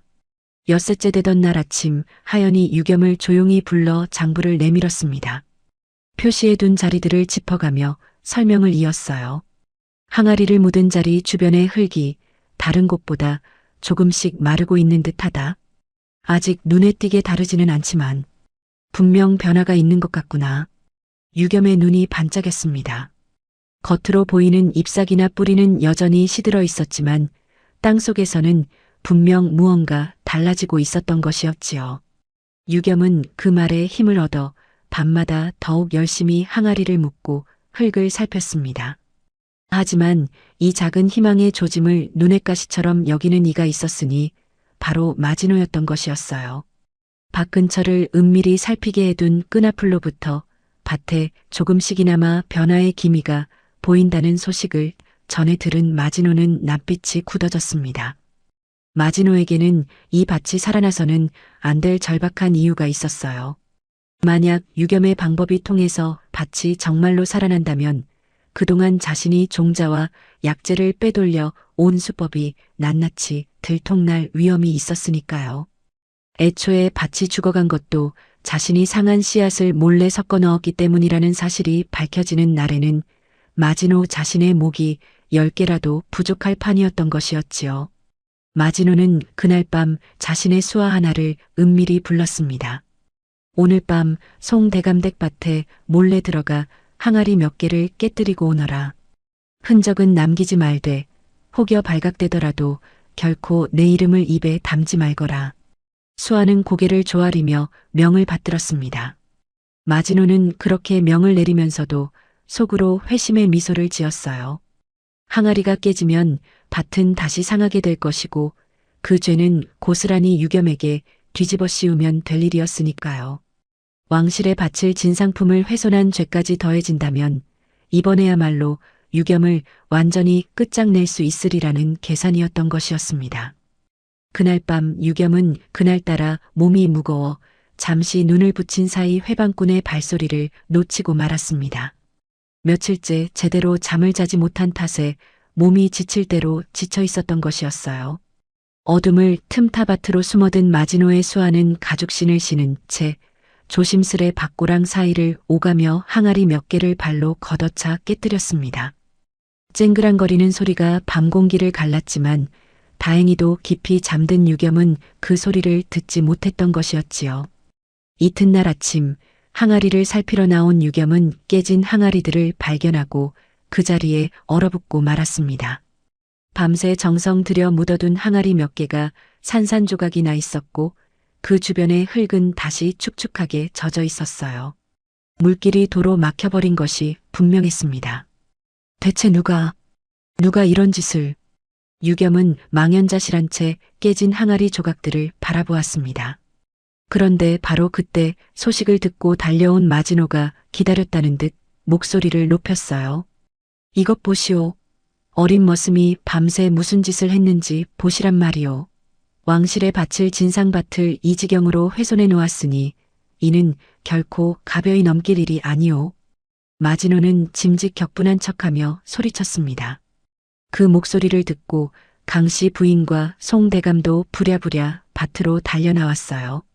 유겸은 자신이 한 짓이 아니라고 항변하려 했지만 이미 한번 도둑질로 의심을 산 처지에 그 말이 누구에게 온전히 받아들여지겠습니까? 강씨 부인의 얼굴에는 다시금 의심의 그림자가 짙게 드리워졌던 것이었지요. 바로 그때 뒤늦게 밭으로 달려온 하연과 윤씨 아씨가 깨진 항아리 주변을 유심히 살피기 시작했습니다. 하연은 매일 흙의 상태를 표시하러 다닌 덕분에 이 밭의 흙길을 누구보다 잘 알고 있었어요. 그런데 깨진 항아리 옆 진흙바닥에 남은 발자국을 보는 순간 하연의 눈썹이 살짝 찌푸려졌습니다. 어머니, 이것 좀 보시옵소서. 하연이 가리킨 자리에는 뚜렷한 발자국 몇 개가 찍혀 있었어요. 그런데 그 모양이 어딘가 이상했습니다. 유겸이 신는 것은 다해진 집신이었는데 그 발자국은 집신 특유의 성긴 무늬가 아니라 매끈하고 단단한 모양을 하고 있었던 것이었지요. 이것은 집신 자국이 아니로구나. 윤씨 아씨가 몸을 낮추어 발자국을 자세히 들여다보며 중얼거렸습니다.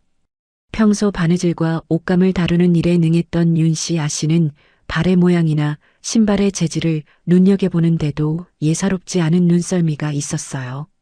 가죽신 자국이옵니다. 그것도 이댁 사람의 것은 아닌 듯하옵니다. 이댁에서 가죽신을 신는 이는 대감마님 뿐이신데 대감마님의 발보다 훨씬 큰 자국이옵니다. 윤씨 아씨의 말에 하연의 눈이 커졌습니다. 유겸의 집신 자국이 아니라면 대체 누가 이 밤중에 이곳까지 들어와 항아리를 깨뜨렸다는 것이었을까요?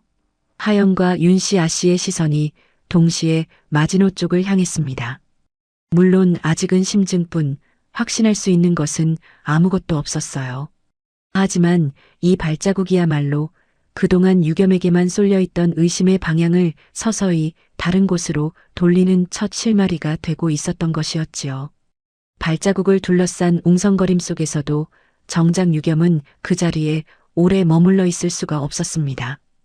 깨진 항아리를 다시 손보고 젖은 흙을 마른 흙으로 갈아주는 일이 급선무였으니까요. 열흘째 날이 하루 앞으로 다가와 있었기에 유겸은 잠시도 지체할 수가 없었던 것이었어요. 그날 낮에는 깨진 항아리를 새 것으로 메우고 밤에는 다시 삽을 들어 훼손된 자리를 손보았습니다. 하지만 며칠째 제대로 먹지도 자지도 못한 몸이 결국 한계에 다다르고 있었어요. 유겸의 눈앞이 자꾸만 흐려졌고 손끝은 감각을 잃어가고 있었습니다. 그래도 유겸은 이를 악물고 마지막 항아리를 마저 묻으려 애를 썼어요.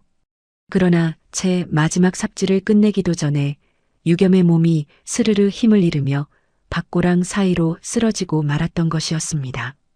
열흘째를 하루 앞둔 그 밤 유겸은 정신을 잃은 채 차가운 흙바닥 위에 쓰러져 있었어요. 달빛만이 그 작은 몸을 조용히 비추고 있었던 것이었지요. 정신을 잃고 쓰러진 유겸을 가장 먼저 발견한 것은 새벽 일찍 밭을 살피러 나온 하연이었습니다. 하연은 그날 새벽에도 여느 때처럼 유겸이 항아리 묻는 자리를 기록해 두려고 밭으로 나섰던 것이었는데 밭고랑 사이에 쓰러져 있는 유겸을 발견하고는 그 자리에서 심장이 멎는 줄 알았어요. 달빛 아래 창백하게 널브러진 그 작은 몸을 보는 순간 하연의 머릿속에는 온갖 두려운 생각들이 스쳐 지나갔던 것이었지요. 혹여 이대로 유겸이 눈을 뜨지 못한다면 그 모든 책임이 자신에게 있다는 것을 하연은 뼈저리게 느끼고 있었던 것이었습니다. 유겸아, 유겸아, 정신 차리거라. 하연의 다급한 외침이 새벽 공기를 갈랐습니다. 그 목소리에 놀란 종들이 하나둘 달려나왔고 곧이어 온 집안이 다시 한번 발칵 뒤집혔어요. 윤씨 아씨가 버선발로 뛰쳐나와 유겸의 몸을 등에 업었습니다. 11살 아이의 몸이 어찌나 가벼웠던지 윤씨 아씨는 그 가벼움에 오히려 더 가슴이 미어졌던 것이었지요. 며칠을 제대로 먹지도 자지도 못한 몸이었으니 살이 다 빠지고 뼈만 앙상하게 남아 있었던 것이었습니다. 방으로 옮겨진 유겸의 이마에는 불덩이 같은 열이 올라 있었어요. 송대감댁 사람들 모두가 뜬 눈으로 밤을 지새우며 유겸이 깨어나기만을 기다렸습니다. 강씨 부인마저도 안방에서 좀처럼 잠을 이루지 못하고 몇 번이고 문 밖을 서성였던 것이었지요. 며칠 전까지만 해도 도둑이라 몰아세우며 매섭게 굴었던 그 아이가 정작 사경을 헤매고 있다는 소식을 듣자 강씨 부인의 마음속에서도 무언가 서서히 무너져 내리고 있었던 것이었습니다. 다행히 유겸은 몇 시즌 만에 정신을 차렸습니다. 그런데 눈을 뜨자마자 유겸의 입에서 나온 말은 자신의 몸에 대한 것이 아니었어요. 밭은 어찌 되었사옵니까? 그 한마디에 곁을 지키던 윤씨 아씨의 눈시울이 붉어졌습니다. 죽음의 문턱까지 다녀온 아이가 정신을 차리자마자 걱정하는 것이 고작 남의 집 밭이라니 그 마음이 얼마나 갸륵했던지 말로 다 할 수가 없었던 것이었지요. 유겸은 몸을 일으키려 애를 썼지만 다리에 힘이 풀려 도로 주저앉고 말았습니다. 윤씨 아씨가 그런 유겸의 어깨를 지그시 눌러 눕히며 나직이 타일렀어요. 오늘 하루만은 가만히 누워 있거라. 밭은 다른 이들이 살필 것이다. 하지만 유겸의 마음은 조금도 놓이지 않았습니다. 열흘째 되는 그 아침이 코앞으로 다가와 있었으니까요. 그렇게 하루가 지나 마침내 약속한 열흘째 아침이 밝아왔습니다. 송대감댁 사람들과 소문을 들은 마을 사람들까지 하나둘밭 어기로 모여들었어요. 다들 유겸이 결국 실패했으리라 짐작하며 그 광경을 확인하러 온 것이었습니다. 며칠 전까지만 해도 유겸을 미친 아이라 손가락질하던 이들이 대부분이었으니 그 얼굴들에는 동정보다는 호기심 어린 냉소가 더 짙게 서려 있었던 것이었지요. 그런데 밭에 가까이 다가선 사람들의 입에서 하나둘 놀란 탄성이 터져나오기 시작했습니다. 죽어가던 약재밭 곳곳에서 여릿여릿한 새순들이 고개를 내밀고 있었던 것이었어요.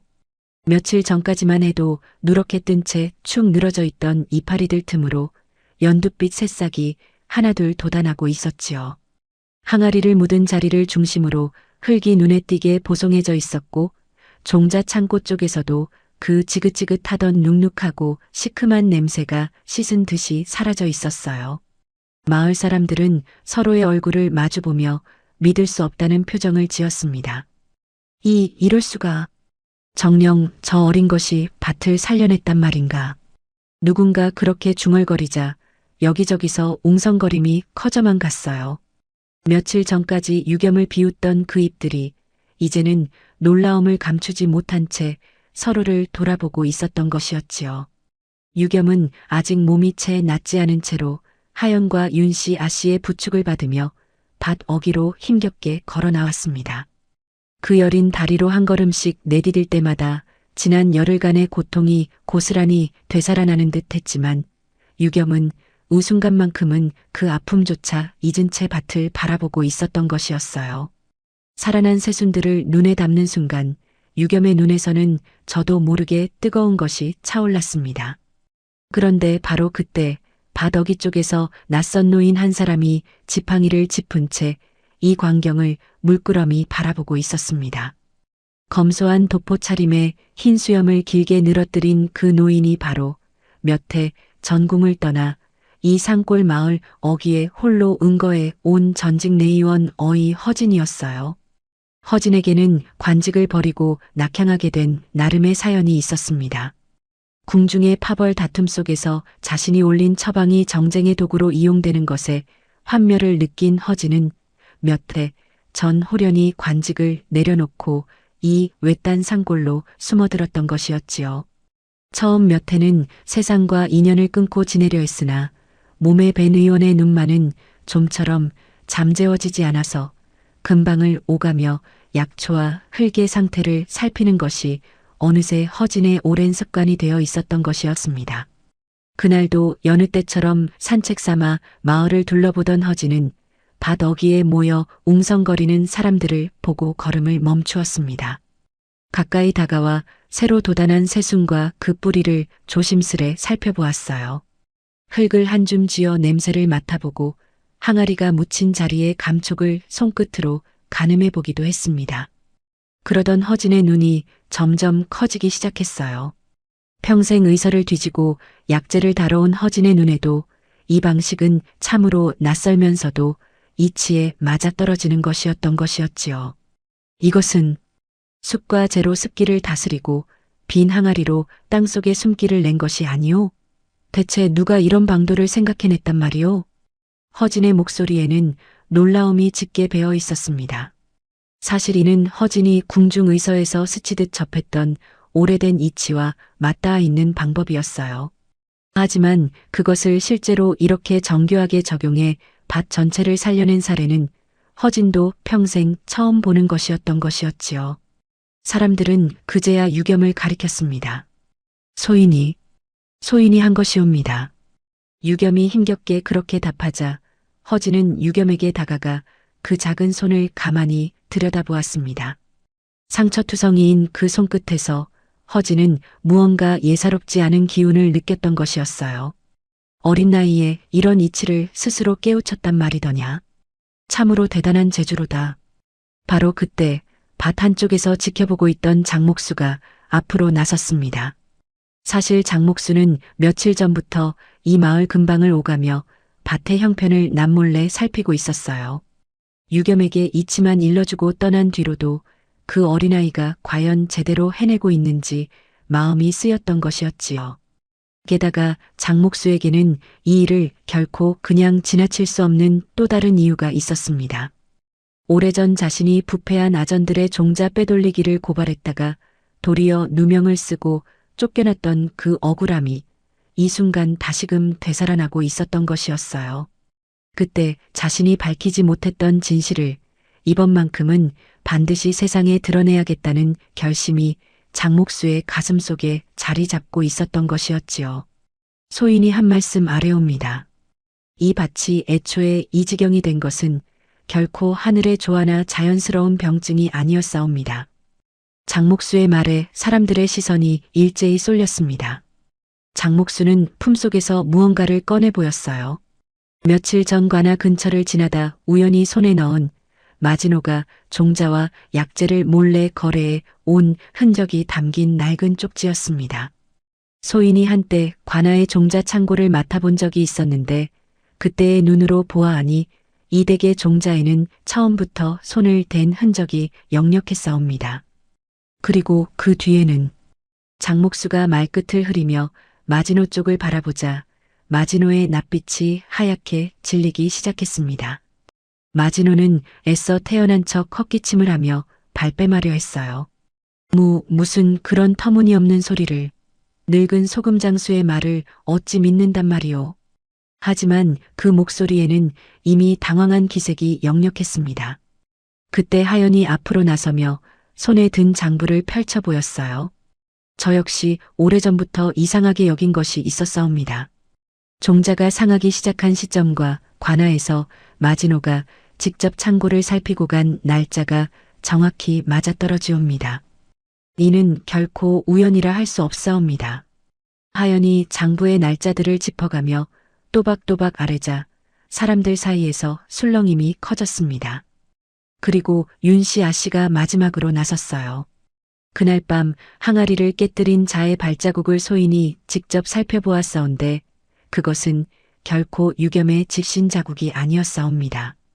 가죽신 자국이었사온데 마지노 나리의 수아가 즐겨 신는 신발과 흡사한 모양이었사옵니다.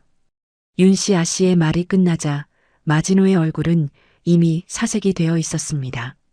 세 사람의 증언이 하나로 맞물리자 그 자리에 있던 마지노의 수아 하나가 결국 겁에 질려 바닥에 엎드리며 모든 것을 자백하고 말았어요. 송구하옵니다. 나리께서 시키신 대로 하였을 뿐이옵니다. 종자를 빼돌리고 항아리를 깨뜨린 것도 모두 나리의 명이었사옵니다. 그 자백에 마지노는 더 이상 발뺌할 수가 없었습니다. 몇 해 동안 온 고을을 속여온 그 탐욕스러운 얼굴이 마침내 만천하에 드러나는 순간이었어요. 뒤늦게 소식을 듣고 달려온 관아의 포졸들이 마지노를 포박해 끌고 갔습니다. 발버둥 치며 끌려가는 마지노의 모습을 지켜보던 마을 사람들 사이에서 그동안 쌓였던 억울함이 한꺼번에 터져나오듯 여기저기서 손가락질과 야유가 쏟아졌던 것이었지요. 그렇게 몇 해에 걸친 마지노의 악행이 이날 이 자리에서 완전히 무너져 내리고 있었던 것이었습니다. 모든 진실이 밝혀지자 강씨 부인은 그 자리에 우두커니 선 채 한참을 움직이지 못했습니다. 자신이 그토록 매섭게 도둑이라 몰아세웠던 어린 머슴이 실은 밤낮으로 몸이 상해가면서도 이 집안을 살리기 위해 애써왔다는 사실이 뒤늦게 가슴을 후벼 팠던 것이었어요. 강씨 부인은 지난 열흘간의 일들을 하나하나 되짚어 보았습니다. 물동이를 깨뜨렸다고 매섭게 꾸짖던 첫날, 종자 창고에서 도둑으로 몰아세우던 그날, 그리고 항아리 100개를 마주하고 도둑놈이라 소리치던 그 순간까지 그 모든 순간에 유겸은 단 한 번도 변명하거나 원망하는 기색을 보이지 않았다는 것을 강씨 부인은 이제야 뼈저리게 깨닫고 있었던 것이었지요. 강씨 부인은 천천히 유겸에게 다가가 상처투성이인 그 손을 두 손으로 감싸쥐었습니다. 갈라지고 굳은 살이 박인 그 작은 손이 얼마나 많은 밤을 홀로 견뎌왔을지 그 손끝의 감촉만으로도 고스란히 전해져 왔어요. 내가 어린 너를 도둑이라 손가락질하며 그리 모질게 굴었구나. 이 늙은이가 참으로 부끄럽구나. 강씨 부인의 목소리가 가늘게 떨렸습니다. 평생 그 누구에게도 쉬이 고개를 숙이지 않던 강씨 부인이었기에 그 모습을 지켜보던 사람들 모두가 숙연해졌던 것이었지요. 유겸은 그런 강씨 부인을 바라보며 고개를 저었습니다. 마님, 소인은 괜찮사옵니다. 밭이 살았으니 그것으로 되었사옵니다. 그 담담한 대답에 강씨 부인의 눈에서 결국 눈물이 흘러내리고 말았어요. 바로 그 순간이었습니다. 그동안 마음속에 무거운 돌덩이 하나를 품고 지내던 하연이 마침내 앞으로 나섰어요. 하연은 지난 열흘 동안 단 하루도 마음이 편한 날이 없었습니다. 유겸이 무릎을 꿇고 이마를 땅에 찌으며 애원하던 그 모습이 눈앞에 아른거릴 때마다 자신이 알려준 비밀 때문에 저 어린아이가 홀로 그 무게를 짊어지고 있다는 죄책감이 하연의 가슴을 짓눌렀던 것이었지요. 그럼에도 유겸의 부탁을 저버릴 수 없어 침묵해왔지만 이제 모든 진실이 밝혀진 이 순간까지도 입을 다물고 있다면 그것이야말로 유겸의 진심을 배신하는 일이라는 것을 하연은 깨달았던 것이었습니다. 할머님, 소녀가 아랠 것이 있사옵니다. 하연의 목소리가 가늘게 떨렸습니다. 사람들의 시선이 일제히 하연에게로 쏠렸어요. 그 벽장에 은자가 있는 곳을 유겸에게 알려준 것은 바로 소녀였사옵니다. 유겸은 소녀를 지키려 홀로 죄를 뒤집었었던 것이옵니다. 하연의 고백에 마당이 순간 고요해졌습니다. 강씨 부인은 놀란 눈으로 하연과 유겸을 번갈아 바라보았어요. 유겸은 황급히 나서며 말을 보탰습니다. 아기씨, 어찌 그것을... 더는 숨길 수가 없었다. 내가 나 때문에 그 무거운 죄를 홀로 짊어지는 것을 더 이상 지켜만 볼 수는 없었느니라. 하연의 눈에 눈물이 그렁그렁 맺혔습니다. 하연은 떨리는 목소리로 말을 이었어요. 열흘 내내 저 아이가 무릎을 꿇던 그 모습이 잊히지가 않았사옵니다. 제가 알려준 것을 저 혼자 짊어지게 두고 볼 수는 도저히 그리할 수는 없었사옵니다. 그제야 모든 사람들이 유겸의 그 묵묵한 진심을 온전히 알게 되었던 것이었어요. 강 씨 부인은 두 아이를 번갈아 바라보다가 결국 참았던 눈물을 터뜨리고 말았습니다. 내가 평생을 모아온 그 은자가 결국은 이 가문을 살리는 데 쓰였구나. 그것도 이리 착한 두 아이의 손을 거쳐서 말이다. 강 씨 부인은 유겸의 손을 다시 한번 꼭 끌어주며 눈물을 훔쳤어요.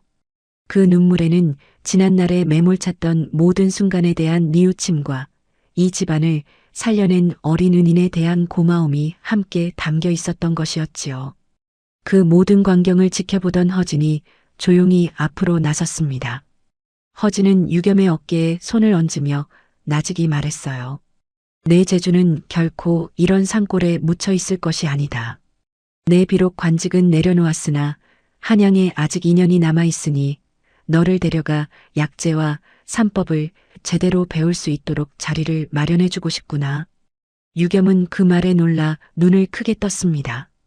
한양이라는 말에 잠시 아버지의 얼굴이 떠올랐어요.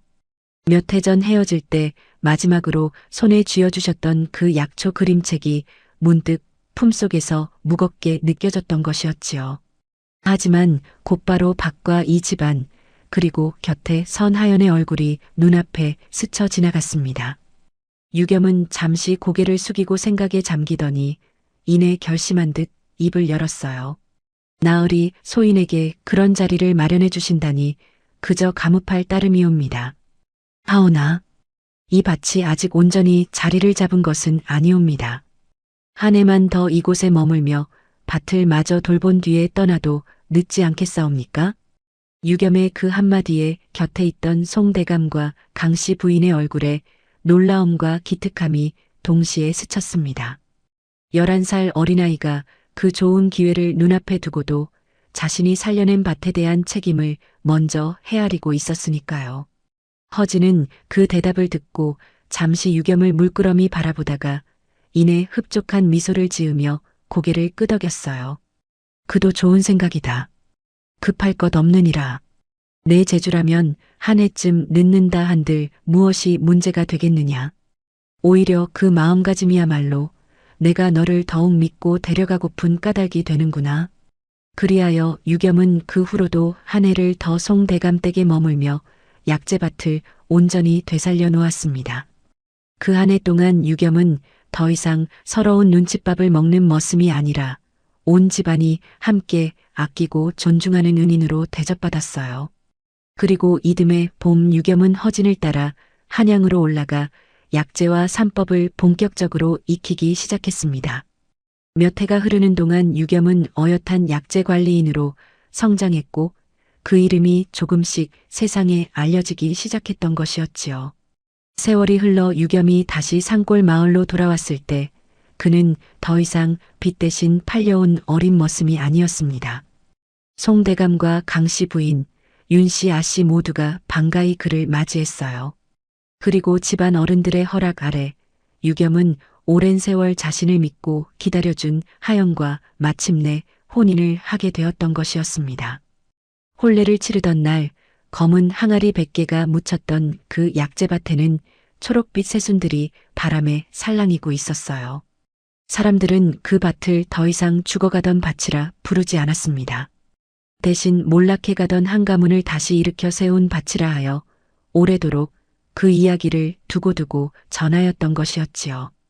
여러분, 이 이야기 속 유겸이 가진 것이라곤 무엇이었을까요? 돈도 없었고 힘도 없었고 나이도 어렸습니다. 가진 것이라곤 흙의 숨결을 읽어내는 작은 재주와 누군가를 지키기 위해 스스로 짐을 짊어질 줄 아는 고든 마음뿐이었어요. 도둑이라는 손가락질을 받으면서도 끝내 진심을 잃지 않았던 그 마음이 결국 몰락해 가던 가문을 다시 일으키고 억울한 이의 누명을 벗겨주었으며 겉모습만으로 사람을 판단하던 이들의 굳은 마음마저 눈 녹듯 녹여내지 않았겠습니까? 신분이 낮다 하여 그 마음까지 낮은 것은 아니요. 나이가 어리다 하여 그 그릇까지 작은 것은 아니었던 것이지요. 오늘 이야기 어떻게 보셨는지요? 끝까지 함께 해주셔서 진심으로 고맙습니다. 이런 가슴 뭉클한 이야기 앞으로도 계속 들려드리고 싶으니 구독과 좋아요로 함께 해주시면 큰 힘이 되겠습니다.